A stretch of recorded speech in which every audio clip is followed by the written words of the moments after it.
ต้นกามปูหรือว่าต้นทำสานี่เป็นต้นไม้ขนาดใหญ่เกิดอยู่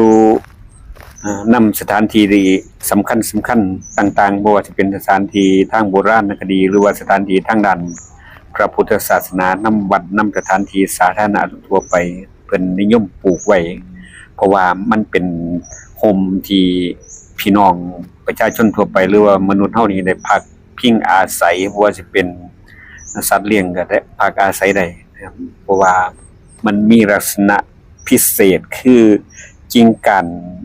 สิแผ่ออกไปคล้ายๆกับกางร่มนี่มีหลายๆโรงเรียนที่เห็นเพิ่นปลูกต้นกามปูไว้บ่ว่าสิเป็นทางหน้าโรงเรียนหรือว่าข้างๆโรงเรียนให้ลูกหลานเวลาแดดร้อนๆก็ได้ลงจากโรงเรียนมาพักห่มพักเช้าหรือทางอยู่ตามวัดต่างๆตามที่สาธารณะแล้วก็ตาม